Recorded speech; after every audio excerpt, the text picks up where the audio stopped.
Good morning guys, welcome back to my channel. For today's video ay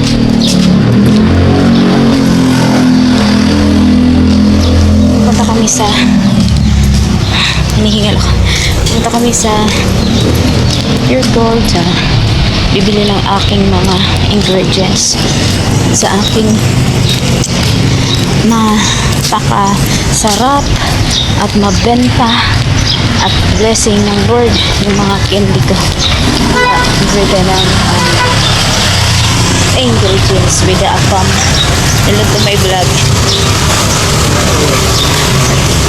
So ayan guys, malapit lang. Tama na tayo sa Pure Gold.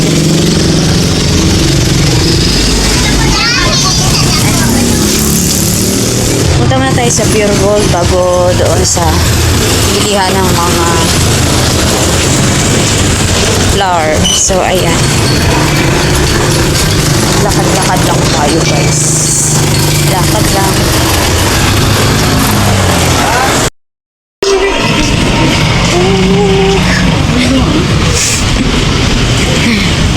What you eating? Huy!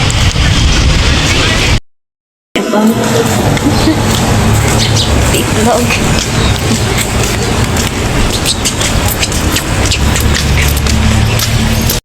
Moringa leaves.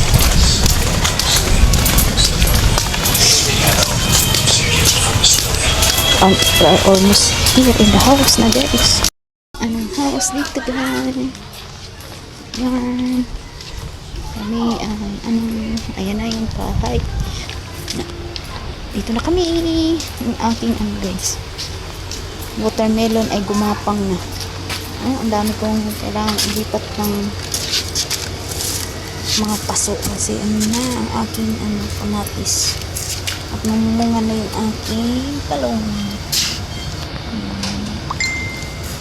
So apam is here na.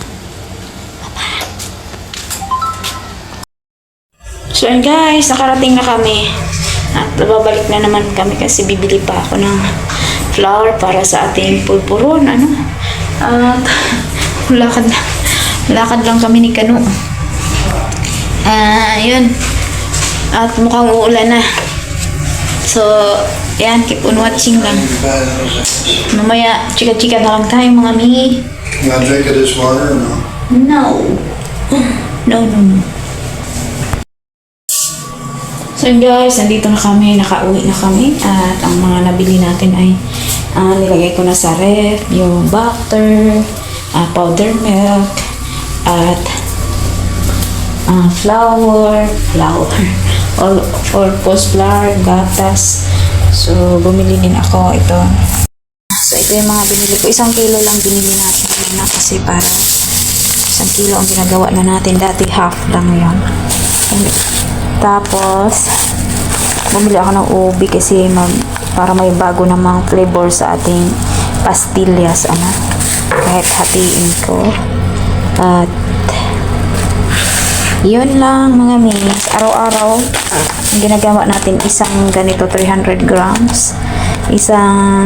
Yung 300 grams na ganito ay para sa pastillas. Yung isa naman ay para sa ating polvoron. So ganun lang kadami kasi hindi kayang ibenta ng mga anak ko pag 5 kilo na kilong all-purpose flour kasi ilang oras lang yung kanilang break time, 20 minutes, tapos meron silang 1 oras na para sa lunch naman.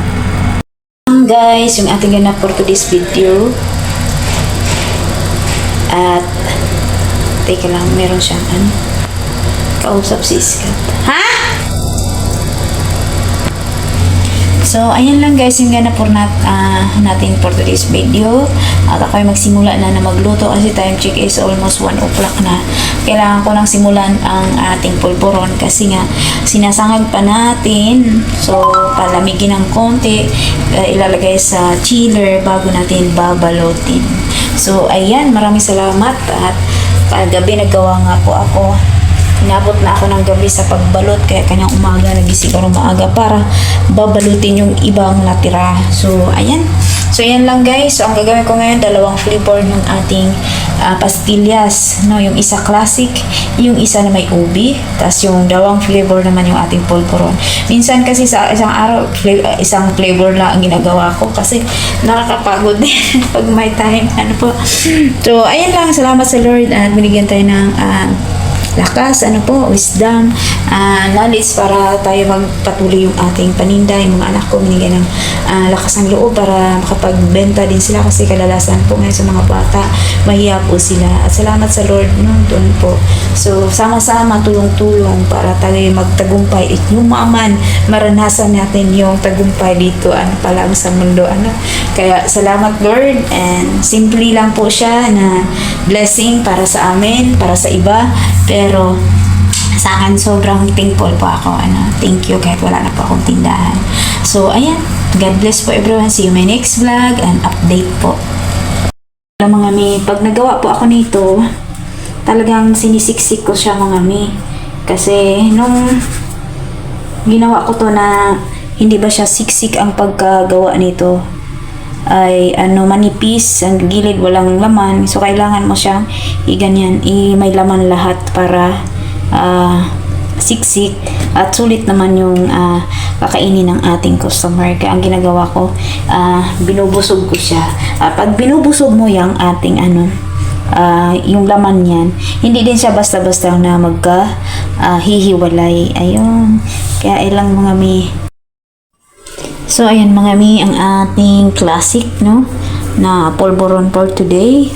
At ito naman yung ating, bang tawag yun? Cookies na polvoron, mga mi. So, marami pa akong gagawin, ayan. So, ayan. At, thank you Lord, ito ay 1 kilo, mga mi. So, ayan lang po ng ating update for today's video. At ito tapos na yung, paghulma natin ng classic, kaya ilagay ko muna sa chiller para tumigas at saka balutin. So, maraming salamat. See you my next vlog. God bless for everyone. Thank you so much, Lord. Ano naman yung ating pastillas ube. Ube flavor po siya mga mi. Kaya, ayan, para maiba naman sa ating mga customer. Hindi sila magsasawa mga mi. Ayan. O, diba? Ay, meron pa akong bibilugin mga mi. Ayan, nakita nyo yan. Ayan lang. So, ayan, kaya kung gusto mo nito mga mi, magawa ka o bumili ka mga mi kung malapit ka lang sa akin. Mag-order ka na. Order ka na.